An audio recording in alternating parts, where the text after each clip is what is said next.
Hello बच्चों, सबको जय हिंद। आशा करते हैं कि आप लोग अच्छे होंगे। आज हम लोग इस वीडियो में इल्तुतमिश और उसके शासनकाल की उपलब्धियों के बारे में अध्ययन करेंगे। तो आइए शुरू करते हैं। इल्तुतमिश जो है 1210 ईस्वी से 1236 ईस्वी तक उसका शासनकाल रहा। 1210 ईस्वी में कुतुबुद्दीन ऐबक की मृत्यु के पश्चात दिल्ली के अमीरों ने इल्तुतमिश को गद्दी पर बैठाया, या कह सकते हैं कि उसको दिल्ली का सुल्तान बनाया।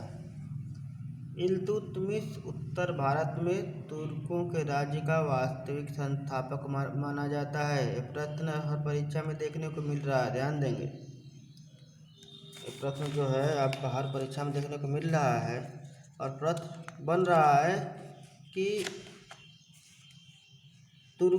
तुर्की राज्य का वास्तविक संस्थापक किस शासक को माना जाता है। तो इल्तुतमिश को भारत में तुर्कों के राज्य का वास्तविक संस्थापक माना जाता है। और इसके बारे में कहा जाता है कि यह एक क्रांतिकारी विचारधारा का समर्थक था, बहुत ही क्रांतिकारी शासक था। दिल्ली का शासक बनने के बाद उसे आंतरिक बाह्य समस्याओं से जूझना पड़ा और इसका शासनकाल, इल्तुतमिश का जो शासनकाल है 26 वर्षों तक रहा। अब उसकी प्रशासनिक व्यवस्था कैसी थी, उसकी शासन व्यवस्था कैसी थी, इसके बारे में एक नज़र डालते हैं हम लोग। तो इल्तुतमिश तो एक क्रांतिकारी व्यक्तित्व का इंसान था। वह हमेशा परिवर्तन चाहता था, वह रूढ़िवादी नहीं था, वह इंसानियत के रास्ते पर चलने वाला शासक था। देश में एक स्वतंत्र राज्य, राजतंत्रीय प्रशासनिक व्यवस्था और अफसरशाही व्यवस्था की स्थापना की। इल्तुतमिश ने जो पुरानी व्यवस्था को तोड़ते हुए उसने देश में एक स्वतंत्र राज्य, राजतंत्रीय प्रशासनिक व्यवस्था और अफसरशाही व्यवस्था की स्थापना की। दिल्ली को भारतवर्ष में तुर्क साम्राज्य का राजनैतिक, प्रशासनिक और सांस्कृतिक बनाया, यह उसकी बहुत महत्वपूर्ण उपलब्धि थी। उसने अक्ता व्यवस्था के द्वारा केंद्र को प्रांतीय और स्थानीय शासन से जोड़ने की नींव डाली। हमारे भारत में जैसे वर्तमान शासन प्रणाली चल रही है, राष्ट्रपति के बाद प्रधानमंत्री, और जैसे प्रदेशों में राज्यपाल और मुख्यमंत्री होते हैं, उसी तरह से उस समय भी उसने भी अपने शासन व्यवस्था को इसी ढांचे में ढाला था। तो उसकी प्रशासन व्यवस्था के बारे में हम लोग देखेंगे। इसको दो भागों में बांट लें, उसका विभाजन और जिम्मेदार व्यक्ति कौन है। तो सबसे पहले केंद्रीय शासन जो है, कोई इक्ता माने प्रांत कहा जाता है। पूछा जाता है परीक्षा में कि इक्ता से क्या तात्पर्य है, तो इक्ता से तात्पर्य प्रांत से है। तो केंद्रीय शासन जो है कई इक्तों और प्रांतों को मिलाकर बनाया गया था और इसके लिए जिम्मेदार व्यक्ति था सुल्तान था। प्रांत इक्ता, जो प्रांत थे इसको इक्ता या अक्ता भी कहते हैं। इसके लिए जो जिम्मेदार व्यक्ति था इक्तादार या अक्तादार था। वर्तमान में इसको कह लिया जाए मुख्यमंत्री कह लिया जाए वर्तमान परिप्रेक्ष्य में।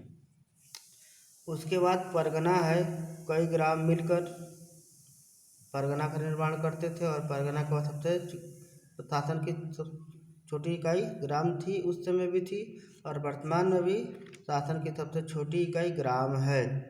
तो परगना का परगनाधिकारी होता था मुखिया और उसका जिम्मेदार व्यक्ति, और ग्राम का जो जिम्मेदार व्यक्ति था वो मुखिया था। पटवारी से तात्पर्य वर्तमान में इसको हम लेखपाल कह सकते हैं, चौकीदार, ये एक आम भाषा है, आप लोग जानते हैं। तो इस प्रकार हम देखें कि इल्तुतमिश की जो शासन व्यवस्था थी वर्तमान शासन व्यवस्था से मिलती जुलती थी। इल्तुतमिश ने मुद्रा में सुधार करते हुए चांदी का टका और तांबे का जीतल चलाया। बहुत ही महत्वपूर्ण प्रश्न है परीक्षा की दृष्टि से। प्रश्न में आता है कि चांदी का टका और तांबे का जीतल किस शासक ने चलाया। तो इल्तुतमिश ने चलाया। और जो हम कह रहे थे कि क्रांतिकारी विचारधारा का व्यक्ति था, उसके इस कार्य से स्पष्ट होता है कि उसने अपने जीवन काल में अपनी पुत्री रज्या को अपना उत्तराधिकारी नियुक्त कर दिया, जो उसकी समानता की विचारधारा का परिचायक है। ध्यान देंगे, बहुत ही एक क्रांतिकारी विचार था, क्योंकि उस समय महिलाओं को उतनी छूट नहीं थी, बहुत पाबंदी थी। उसके बावजूद भी उसने अपने जीवन काल में ही अपनी पुत्री रजिया को अपना उत्तराधिकारी नियुक्त कर दिया था। 1236 ईस्वी में उसकी मृत्यु हो गई और उसकी मृत्यु के बाद उसने अपनी पुत्री रजिया को जो उत्तराधिकारी घोषित किया था वह सुल्तान बनी। तो हम लोग देखते हैं कि प्रथम महिला शासिका रजिया सुल्तान, जिसका शासनकाल 1236 से 1240 ईस्वी तक रहा, जो इल्तुतमिश की पुत्री थी। तो इल्तुतमिश ने अपनी पुत्री रजिया को अपना उत्तराधिकारी बना दिया, परंतु सरदारों तथा उलेमा के विरोध के चलते इल्तुतमिश की मृत्यु के बाद उसका पुत्र रुकनुद्दीन फिरोज गद्दी पे बैठा। प्रश्न पूछा जा सकता है कि इल्तुतमिश की मृत्यु के बाद अमीर सरदारों ने किसे दिल्ली का सुल्तान बनाया, तो उसके पुत्र रुकनुद्दीन फिरोज को सुल्तान बनाया। लेकिन दुर्बल शासक होने के कारण 1236 ईस्वी में रजिया पुनः दिल्ली की गद्दी पर बैठी और सुल्तान कही जाने लगी, जिसे प्रथम महिला शासिका होने का गौरव प्राप्त है। रजिया ने लगभग 3 वर्ष 8 माह शासन किया। यह प्रश्न हर परीक्षा में पूछ रहा है कि रजिया का शासनकाल कितना रहा, तो 3 वर्ष 8 माह का शासनकाल रहा। स्त्रियों के पहनावे को छोड़कर बिना पर्दा के दरबार में बैठने लगी। जो रजिया सुल्तान जो है, स्त्रियों की वेशभूषा को त्याग कर वह जो है एक सामान्य वेशभूषा में बिना पर्दे के दरबार में बैठने लगी और शासन का कार्यभार देखने लगी। वह युद्ध में भी नेतृत्व करती थी। अमीरों व सरदारों को रजिया का यह व्यवहार खटकने लगा। रजिया उनका कठपुतली बनने को तैयार नहीं थी। तुर्क सरदार किसी महिला के अधीन कार्य करने को तैयार नहीं थे। षड्यंत्र के द्वारा रजिया को गद्दी से हटा दिया गया। रजिया के बाद उसका एक भाई और 2 भतीजे सुल्तान बने, लेकिन अयोग्य थे। अंत में इल्तुतमिश के छोटे पौत्र नसरुद्दीन महमूद को दिल्ली का सुल्तान बनाया गया। इस प्रकार रजिया युग का अंत हो गया। अब लोग देखते हैं नसरुद्दीन महमूद के बारे में, जो 1246 से 1265 ईस्वी तक भारत का सुल्तान रहा। तो 40 अमीरों का दल अत्यधिक शक्तिशाली हो गया था। ये जिसे चाहते गद्दी से उतार देते और जिसे चाहते गद्दी पर बैठा देते थे। 1246 में इस दल ने इल्तुतमिश के पौत्र नसरुद्दीन महमूद को सुल्तान बना दिया। महमूद ने बलवन नामक अमीर को अपना नायक बनाया।